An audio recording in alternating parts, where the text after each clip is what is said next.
Bismillahirrahmanirrahim. Alhamdulillahi nahmaduhu wa nasta'inuhu wa nastaghfiruhu wa na'udzu billahi min shururi anfusina wa min sayyiati a'malina.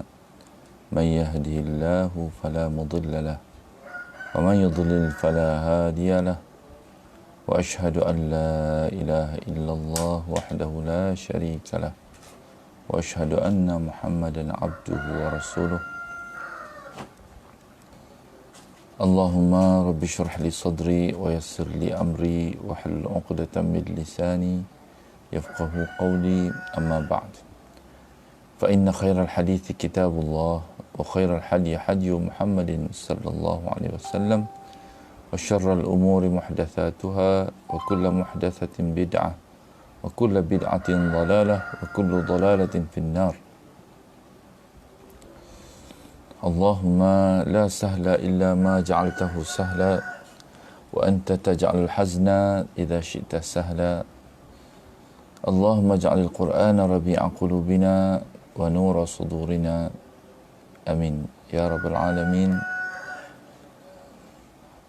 Sesaudara yang dirahmati Allah Subhanahu wa taala. Assalamualaikum warahmatullahi wabarakatuh. Alhamdulillah, seperti biasanya insya-Allah kita mengangkatkan syukuran kita kepada Allah Subhanahu wa taala dan juga beri pujian kepada Allah Subhanahu wa taala yang mengizinkan untuk kita meneruskan lagi penerokaan kita, insya-Allah. Kita sedang membincangkan rumusan struktur umum surah Yasin ini.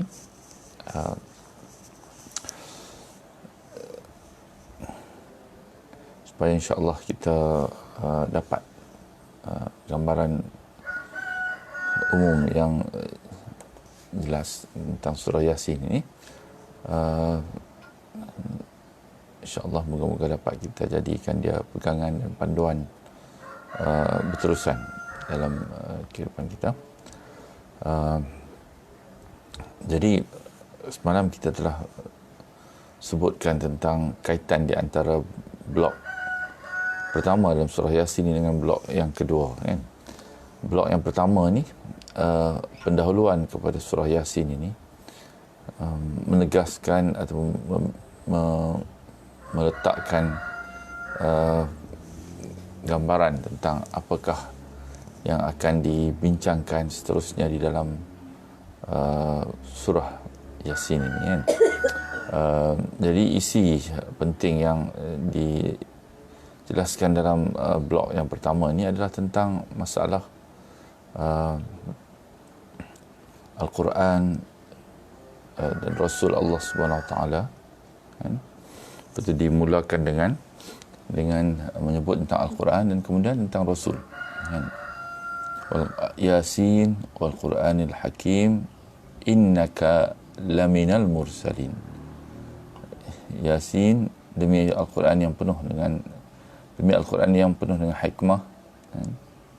Sesungguhnya engkau laminal mursalin, adalah salah seorang daripada rasul-rasul.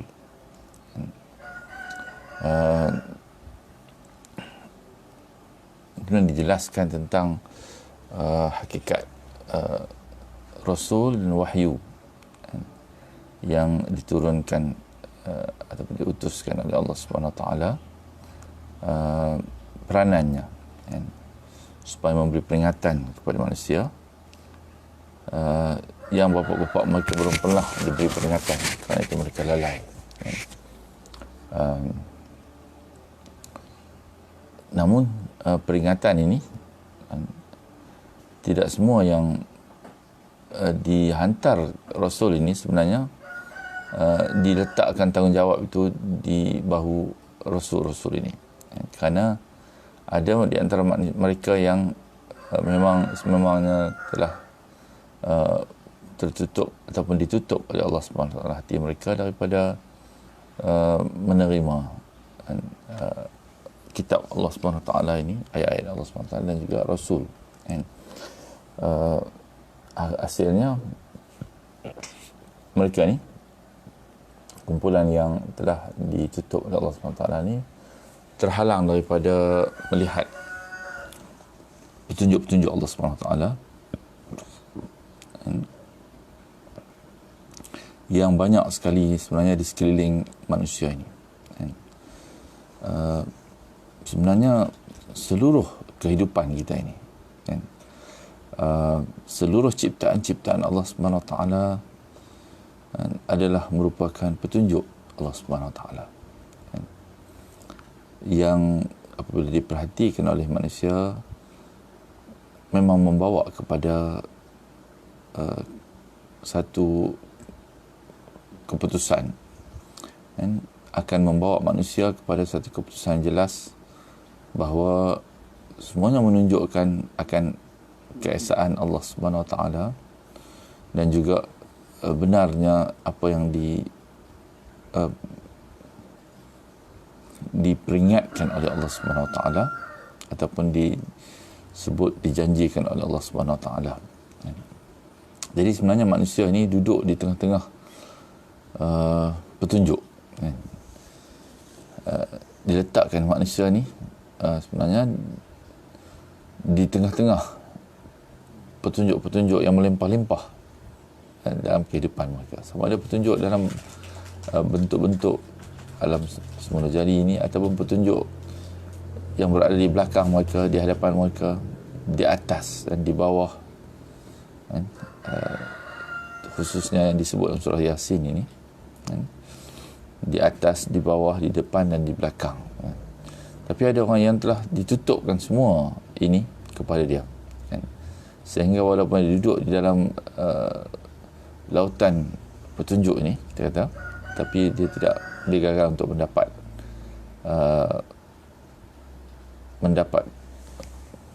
apa-apa panduan daripada petunjuk yang dia berada di dalamnya, kan? Bagaimana tidak, kan? Sebab kita katakan Allah Subhanahu Wa Taala menjadikan petunjuk ini sebenarnya lebih besar lagi daripada manusia itu sendiri, kan? Seluruh alam semesta ini Allah jadikan amat luas, kan? Berbanding dengan bumi yang manusia diami ini, kan? Tidak terkira keluasannya, penuh dengan planet-planet, bintang-bintang, kan? Tapi kan, kalau kita perhatikan, tidak ada sebab lain kenapa Allah menjadikan lebih daripada keperluan manusia ini, kecuali kerana Allah SWT menginginkan supaya manusia melihat dan menjadikan hujah-hujah terhadap kekuasaan dan kebesaran Allah Subhanahu Wa Taala. Ini adalah hakikat yang disebut di awal. Namun walaupun berada di tengah-tengah petunjuk ini, kan, manusia yang gagal untuk menerima petunjuk ini ataupun memerhatikan petunjuk-petunjuk ini, supaya akhirnya mereka akan menerima kedudukan Allah Subhanahu Wa Taala, hubungan hamba dengan manusia, dengan Allah Subhanahu Wa Taala dan Tuhan, kan, yang benar. Kalau mereka yang gagal untuk menerima ini, akhirnya akan berakhir dengan dicampakkan ke dalam, sama ada Allah mengazab dia, menghukum dia di dunia pun mungkin, dan juga di akhirat nanti, kepastian yang pasti akan datang, kan. Kemudian blok yang kedua ini, itu adalah blok yang pertama, kan. Blok pertama ini menjelaskan tentang peraturan Allah Subhanahu Wa Taala terhadap manusia, kan. Apa jadi kepada mereka yang menolak, mendustakan peringatan Rasul,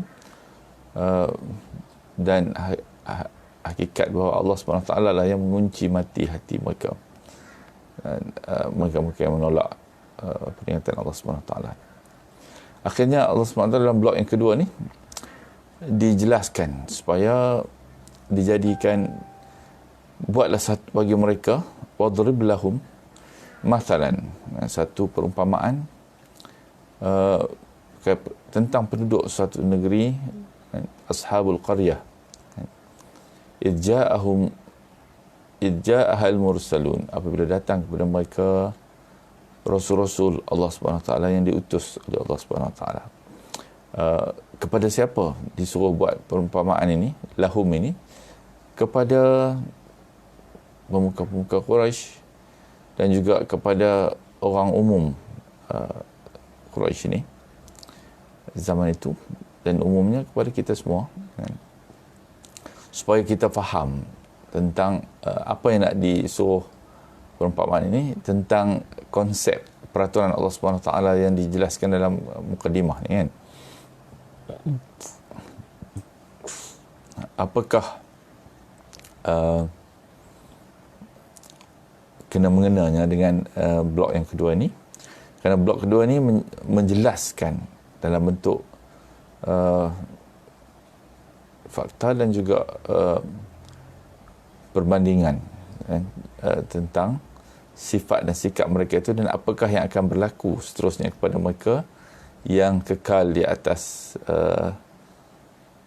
sikap penentangan kepada Rasul dan juga apa yang dibawa oleh Rasul. Akhirnya mereka membina hubungan yang tidak baik dengan Allah Subhanahu Wa Taala. Jadi perumpamaan ini menjelaskan betul-betul sikap mereka ni, kan, iaitu sikap orang yang mendustakan Rasul. Untuk menjadikannya lebih berat lagi, Allah SWT menjelaskan bahawa diutuskan bukan satu Rasul, malah dua Rasul di dalam yang kita baca ni, kan. Kemudian datang lagi seorang lagi, yang ketiga pula, kan, mengingatkan mereka. Tapi kerana yang lebih penting lagi sebenarnya, peringatan ini adalah kepada masyarakat umum di dalam kaum ini, ya. Kerana sebenarnya Allah SWT telah menentukan peraturan Allah SWT ini bahawa mereka yang kafir, yang menolak ini, tidak ada gunanya memberi peringatan kepada mereka. Itu yang dijelaskan Allah SWT. Kerana mereka tidak akan menerima petunjuk ini, kerana Allah SWT telah menutup jalan untuk mereka menerima petunjuk ini. Tapi sebenarnya yang dibincangkan ni, wadrib lahum mathalan ni, jadikan satu misalan kepada mereka ni. Misalan ini diperlukan supaya dapat sampainya mesej ini kepada orang-orang yang masih lagi ada ruang dan keperluan, kemungkinan untuk mereka menerima seruan ini, kan? Ataupun yang masih lagi ada ruang, walaupun mereka tersilap, mereka boleh kembali balik kepada petunjuk ini, kan, lambat ataupun cepat, kan. Jadi semua masalah ini, perbandingan ini ditujukan kepada kumpulan ini sebenarnya, kan. Lebih lagi kepada kumpulan ini daripada kumpulan yang telah ditutup oleh Allah SWT untuk mereka kembali, kan. Jadi kita tahu kisah ini, Rasul ini, kan, kita kata mereka datang memberi peringatan, kemudian ditolak oleh kaum ini. Yang menjadi kemuncak kepada saya adalah, ataupun fokus yang perlu kita perhatikan ialah tentang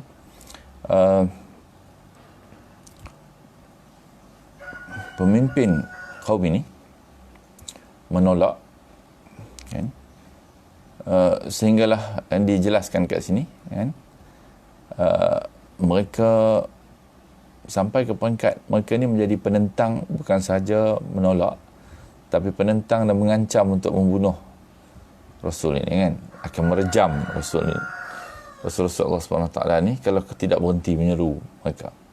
Dan sunnatullah menjelaskan bahawa Rasul ini memang tidak akan berhenti, kan. Jadi maka tibalah masa untuk mereka melakukan apa yang mereka nak buat ini. Dalam ayat 18 kan mereka menyatakan bahawa kami akan merejam kamu dan kamu pasti akan mendapat siksa yang pedih daripada kami. Jadi ini adalah batas dia. Pengisytiharaan oleh Rasul bahawa bal antum qaumun musrifun, ayat 19, sesungguhnya kamu adalah kaum yang melampaui batas. Itu menjelaskan bahawa isyarat yang penting bila Rasul Allah SWT ini menjelaskan bahawa mereka adalah kaum yang melampaui batas, maka bermulalah pelaksanaan hukum Allah SWT ini. Ini kepada mereka yang faham, yang membaca ayat-ayat Allah SWT ni, akan memahami bahawa di sana azab Allah SWT ke atas mereka ni, nasib buruk yang akan menimpa mereka ni sedang dalam perjalanan untuk terjadinya perkara ini, kan? Maka sebab itulah datang pemberi peringatan daripada hujung kota ni, lelaki yang bergegas kemudian berkata, wahai kaumku, ikutlah utusan-utusan ini, kan? Mereka menyuruh dia kembali. Umum apa yang berlaku di masyarakat Firaun ini, kan? Umum majoriti daripada masyarakat ni menolak untuk mengambil peringatan daripada Rasul, kan? Apabila umum menolak, maka Allah SWT akan menyediakan kehancuran ini kepada keseluruhan kaum ini, kan? Memberi peringatan ni, dia tetap dengan keputusan dia untuk mengikuti Rasul, dan dia mengajak semua orang untuk juga mengikuti Rasul, tinggalkan pemimpin-pemimpin yang menyesatkan ini, kan? Itulah hujah yang dia ketengahkan, kan?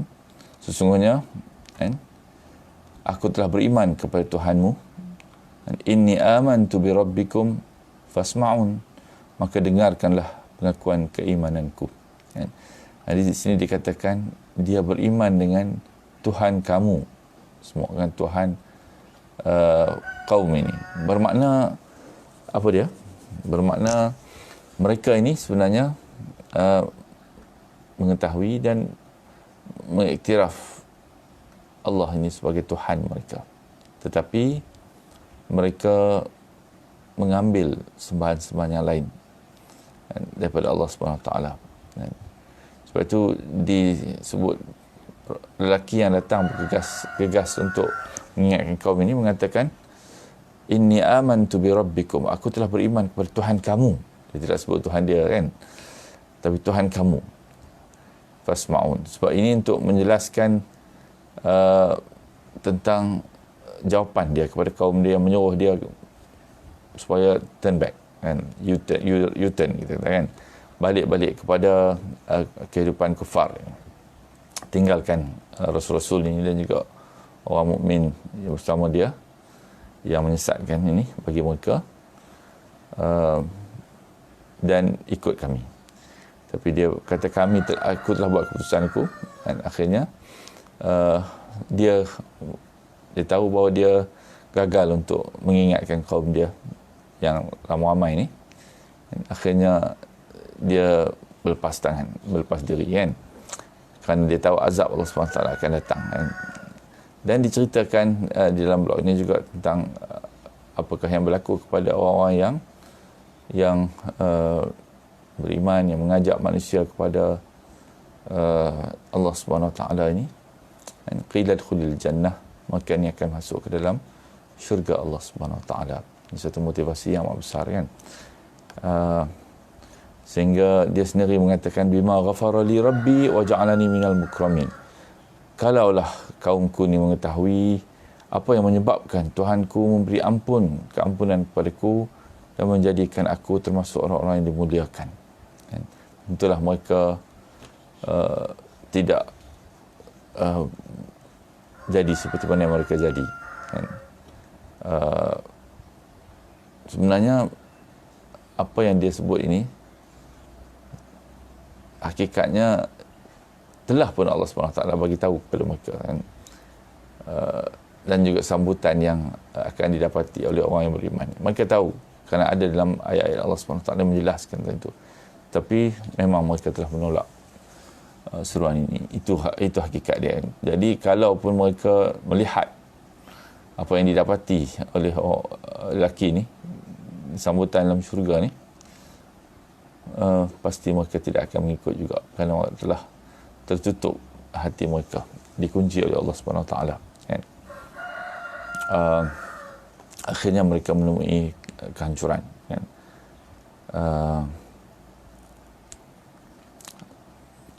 Tidak ada siksaan atas mereka melainkan satu teriakan suara saja, tiba-tiba mereka semuanya mati, kan? Ini adalah tentang apa yang Allah SWT jadikan kepada manusia, kan? Kehancuran hukum Allah SWT ini berlaku kepada manusia dalam keadaan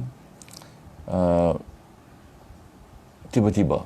Allah SWT dalam ayat selepas ini menjelaskan tentang itu, hakikat ini, kan, bahawa hukuman Allah SWT ini tidak perlu kepada persediaan panjang. Allah SWT akan jadikan dia datang dengan tiba-tiba dan menimpa mereka, kan?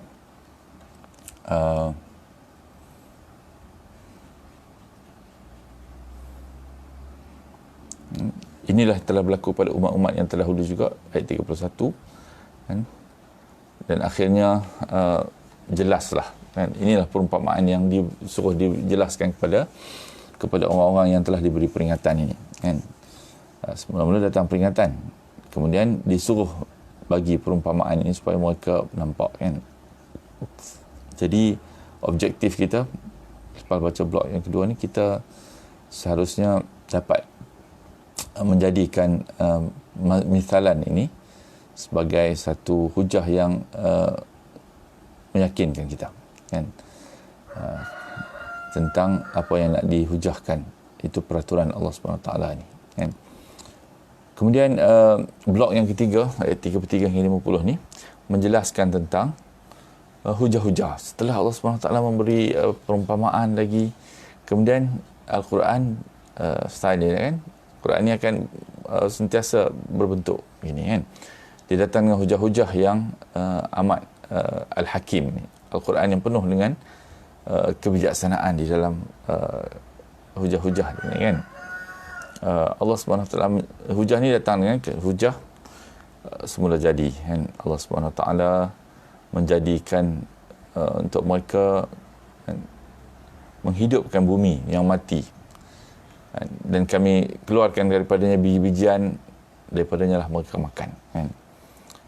Jadi disebut tentang hujah penciptaan biji-bijian, kan? Daripada bumi yang mati ni tumbuhlah makanan, kan, utama manusia, kan? Biji-bijian ini, kan? Semua sebenarnya makanan utama manusia datang daripada bentuk biji-bijian ini, kan? Habbah ni, kan? Wa akhrajna minha habban faminhu ya'kulun, daripadanya lah mereka makan, kan? Fikirkan, itu yang Allah SWT nak supaya manusia fikirkan. Allah SWT menjadikan untuk mereka satu bentuk tumbuhan yang menjadi makanan utama mereka, khas, kan? Untuk manusia ni dijadikan ada makanan utama dia, makanan ruji dia, beras, gandum, dan segala bentuk tumbuh-tumbuhan biji-bijian ini yang menjadi makanan utama dia, kan? Di samping itu Allah SWT juga menjadikan padanya kebun-kebun kurma dan anggur dan juga makanan-makanan lain yang melengkapkan makanan manusia ini, kan? Supaya mereka makan daripadanya, kan? Mengapakah mereka tidak bersyukur? Ini adalah persoalan dia, kan? Kerana Allah SWT bukan saja memberi mereka makan saja, tapi hakikatnya memberi mereka makan lebih daripada keperluan asas manusia ini. Kalau untuk bagi makan saja cukup dengan dijadikan beras ni, makanlah beras ataupun gandum ataupun apa-apa biji-bijian yang dijadikan makanan utama oleh manusia seluruh dunia, kan?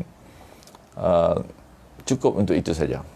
Tapi Allah SWT tidak berhenti di situ, dijadikan segala keperluan lain, kurmanya, anggurnya dan sebagainya. Mengapakah mereka tidak bersyukur? Ini soalan yang ditanyakan. Kemudian hujah yang seterusnya tentang hujah Allah menjadikan setiap sesuatu di dalam alam ini satu azwajan, berpasang-pasangan, dan juga berbagai-bagai jenis, baik daripada apa yang ditumbuhkan oleh di bumi ini, ataupun diri mereka sendiri, ataupun apa saja yang mereka tidak ketahui, wa mimma la ya'lamun, apa yang mereka tidak ketahui, maknanya hakikat yang hujah yang kedua ni menjelaskan tentang Allah menjadikan setiap perkara ini berpasang-pasangan ini. Di situ ada satu hujah yang cukup besar, kan. Apa dia? Ini adalah hujah tauhid. Hujah yang menegakkan tentang tauhid Allah SWT. Menjadikan berpasang-pasangan yang nampaknya saling bertentangan, tetapi semua ini sebenarnya berfungsi dalam satu keseimbangan dan keharmonian, sehingga hasilnya lahirlah perkara yang bertentangan ini membawa menjadikan hidup manusia lebih baik dan lebih bermakna, kan, membawa kebaikan kepada kehidupan manusia. Ini tidak mungkin berlaku kecuali Tuhan yang Esa. Kalau adanya Tuhan yang lebih daripada satu, kan. Semalam saya tengok ada satu dokumentari yang menceritakan tentang kehancuran yang pernah berlaku di India, kan. Cerita tentang tsunami Himalaya, kata, kan, bagaimana arus yang amat besar datang daripada atas gunung selama beberapa minggu, arus sungai yang tak pun terhenti, kan, hujan yang tak pun terhenti, yang tidak pernah berlaku, telah membunuh puluhan ribuan manusia sepanjang jalan sungai ini daripada atas gunung Himalaya ini. Banjaran Himalaya ini turunlah, sehinggalah turun beberapa bandar dihapuskan di sepanjang jalan itu, kan, menjadi kosong, kan. Tidak ada apa-apa lagi yang tinggal bandar itu, dan itu adalah bandar-bandar suci orang Hindu yang mereka pergi buat pilgrim, kan. Akhirnya Allah SWT hancurkan semuanya sekali, kan. Mereka ada yang mengatakan sebab bandar-bandar itu adalah bandar-bandar tempat perhentian orang yang pergi melakukan perjalanan ibadah mereka menuju ke satu kuil yang besar di atas gunung ini, kan. 14 km di sepanjang perjalanan itu ada 2, 3, 4 bandar yang telah hancur semuanya, kan. Maka kata mereka nampak, kan, Tuhan penghancur ini, Tuhan yang menghancurkan, kan, dalam bentuk dia datang kerana kemarahan, katanya sebab beberapa patung-patung Tuhan mereka ini telah dimusnahkan untuk buat empangan di setempat ni, kan. Jadi air, ada yang katakan mereka nampak Tuhan dalam penghancur ini yang turun dalam arus yang kuat itu, air itu, kan, dengan 5 kepala dia, kan. Ini adalah kepercayaan, kan, mereka yang dijawab oleh ayat yang kita baca ini, bahawasanya di sana tidak ada Tuhan-Tuhan yang lain. Tuhan yang menghancurkan satu, Tuhan yang menyelamatkan satu, Tuhan yang memberi petunjuk satu, Tuhan yang mencipta satu, yang memusnahkan satu. Tuhan yang mencipta dan memusnah ni pasti akan, kalau masing-masing itu Tuhan yang berbeza, kan, pastilah akan berlaku clash, kan. Ataupun, kan, seperti mana yang dijelaskan ni, bentuk syirik mereka ni, kalaulah di sana ada kuasa yang lain yang memberi nasihat kepada Allah, na'udzubillah min zalik, kan, memberi nasihat kepada Tuhan tentang bagaimana untuk menguruskan ciptaan Allah SWT, pastilah akan berlaku kerosakan, kerana Tuhan itu lemah, kan. dia memerlukan kepada pendapat daripada wasilah-wasilah tawasul dengan yang lain kan, malaikat ke ataupun orang-orang soleh ke kan, yang membantu Allah di dalam pentadbiran alam ini kan. Ini adalah bentuk syirik belaka kan. Tak mungkin benda ni berlaku kerana inilah hujah-hujah yang diketengahkan kan. Sebab Allah lah yang menjadikan semua ni berpasangan, tetapi amat harmoni. Dan apa dia yang dijadikan berpasangan ni? Satu, di antara disebut kat sini malam dan siang kan, matahari dan bulan kan? Dan tidak mungkin matahari mendapatkan bulan, dan tidak mungkin bulan malam pun tidak boleh melalui siang kan. Ini dua contoh yang berpasangan yang disebutkan kat sini kan. Kemudian ada tiga petunjuk hujah yang dikasih kan. Yang ketiga, hujahnya adalah hujah tentang Allah mengangkut manusia di atas bahtera yang penuh dengan muatan kan. Hasilnya disuruh manusia melihat dan memerhatikan bahawa sebenarnya tidak ada yang menimbul bahtera ini di atas air ini kecuali Allah Subhanahu Wa Taala. Kalau Allah hendak, bila-bila Allah boleh menenggelamkan dia kan. Ini dijadikan Allah SWT daripada mula kehidupan manusia kan. Mereka dan juga nenek moyang mereka diangkat di atas bahtera yang penuh dengan muatan ini kan. Tapi Allah SWT menyelamatkan mereka kerana rahmat Allah, dengan tidak menenggelamkan bahtera mereka ini kan. Supaya mereka kan, ayat 45 ni menjelaskan, dia dikatakan kepada mereka, takutlah kamu akan siksa yang di hadapan kamu, dan siksa yang akan datang supaya kamu mendapat rahmat. Inilah poin dia kan, supaya manusia ini sentiasa merasa takut kepada siksaan ataupun azab Allah SWT yang mungkin datang. Ini dapat kita faham daripada psikologi. Kalau kita tengok sahabat Rasulullah SAW, Umar Al-Khattab kan, dia kata dia takut kan? Takut Allah SWT nanti kalau masukkan semua orang ke dalam syurga kecuali seorang, dialah yang tak akan masuk ke syurga ni kan.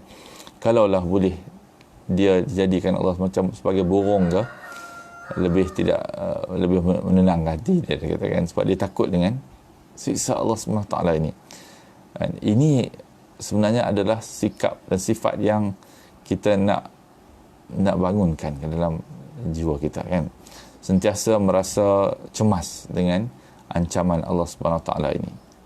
Tapi orang-orang yang menolak ni, bila dikatakan kepada mereka, takutlah kamu akan siksa yang di hadapan kamu dan siksa yang akan datang supaya kamu mendapat rahmat, mereka berpaling kan. Ini adalah apa yang berlaku kan, setelah diberikan hujah-hujah ini kan. Malah mereka mempersoalkan bila akan berlakunya hari kebangkitan ni kalau kamu orang yang benar kan. Itu adalah blok yang ketiga kan. Blok yang keempat kan, menjelaskan tentang kebangkitan semula kan. Bila ditiup sangkakala, tiba-tiba manusia keluar dengan segera daripada kubur menuju kepada Tuhannya kan. Itu adalah kisah kehancuran dan juga hari pembalasan yang manusia akan temui kan, setelah mereka diberi peringatan kan. Syurga untuk orang yang menerima peringatan ini, dan neraka serta kehancuran untuk mereka yang memendustakannya. Kemudian satu poin yang penting disebut di dalam blok yang keempat ni adalah tentang ikutan manusia kan. Dijelaskan bahawa untuk manusia yang ramai ni, masyarakat umum yang ramai ni, supaya mereka menentukan keputusan, kerana yang merosakkan mereka ni adalah ikutan mereka kan. Mereka mengikut kan, sama ada syaitan dari segi manusia ataupun syaitan iblis dan juga yang merosakkan mereka kan. Jadi Allah SWT mengingatkan supaya memisahkan diri daripada ikutan-ikutan yang merosakkan ni kan. Kerana syaitan ini ayat 59 hingga 62 ni menjelaskan tentang syaitan yang telah pun berjanji dengan Allah akan menghancur, menyesatkan manusia ni kan. Jangan ikut mereka kerana mereka adalah musuh yang nyata bagi kamu kan. Dan akhirnya Allah SWT jelaskan di hari pembalasan ni apa yang berlaku. Allah akan datangkan saksi-saksi, mulut akan ditutup dan segala tubuh badan manusia menjadi saksi kan. Kemudian blok yang penutup kan, blok penutup ni diketengahkan kan. Kita sebut tentang hakikat, kesimpulan balik kepada semua yang poin-poin penting dan disebut dalam surah ni. Satu, tentang hakim, Quranul Hakim ini. Quran ini bukanlah syair kan. Tidak layak Rasul untuk bersyair. Jadi apa yang dibawa Rasul ini bukan untuk diterima sebagai syair yang menjadikan hati gembira saja ataupun sedap didengar saja kan. Tapi dia adalah sebenarnya pengajaran, pelajaran dia yang mesti diambil, ingat dan dilaksanakan dalam kehidupan kan. Kemudian bersama itu poin penting pendahuluan blok yang pertama. Kemudian blok yang kedua, hujah-hujah, juga di dalam penutup ni digunakan format yang sama kan. Selepas diberi pendahuluan, ni bagi kesimpulan sebenarnya kan. Kemudian diberi juga hujah-hujah sekali lagi kan, tentang binatang, ternak dan juga menciptakan untuk mereka apa yang menjadi tunggangan mereka kan. Allah SWT yang menundukkan dia kan. Akhirnya seruan tentang tauhid kan. Mereka mengambil sembahan selain daripada Allah supaya mereka mendapat pertolongan, ayat 74. Tapi semua ini berhala-berhala ini tidaklah menjadi penyelamat kepada mereka kan. Jadi akhirnya ditutup surah ini dengan hujah juga dan peringatan akhir sekali, ayat 83, tentang fasubhanalladzi biyadihi malakutu kulli syai'in wa ilaihi turja'un. Allah Subhanahu taala ini adalah Allah yang di tangannya segala kekuasaan, malakut, segala kekuasaan, segala kerajaan, segala kekuatan, dan kepada dia lah segalanya sesuatu dikembalikan. Inilah yang Allah tuntut daripada manusia supaya menerima dan mengiktiraf dan melaksanakan hakikat dalam kehidupan dia. Itu saja sebenarnya perkara penting yang Allah tuntut dari manusia. Tapi degilnya manusia, satu perkara yang satu ini manusia tidak juga mau terima. Ramai manusia yang tidak terima kan? Sehingga hari ini pun kita tengok lebih ramai orang yang tidak beriman daripada orang yang beriman kan? Orang yang tak Islam ni lagi ramai kan, daripada orang Islam kan? Dari segi statistik dan sebagainya kan. Itulah hakikat dia. Satu perkara saja yang besar yang disuruh manusia menerimanya, tapi walaupun dihujahkan, diberi segala bukti, sukanya manusia untuk mendapat poin ini kan. Jadi insya-Allah itu adalah gambaran surah Yasin ini. Moga-moga insya-Allah kita akan melihat surah ini dengan gambaran yang baru pula kan, selepas kita membaca dan mengkaji kandungan surah Yasin ini kan. Sampaikan, kongsikan, moga-moga insya-Allah ini akan membawa kebaikan dan juga ganjaran kepada kita semua kan. Kebaikan dan petunjuk daripada Allah Subhanahu Wa Taala. Saya sudahi dengan wabillahi taufiq wal hidayah. Assalamualaikum warahmatullahi wabarakatuh.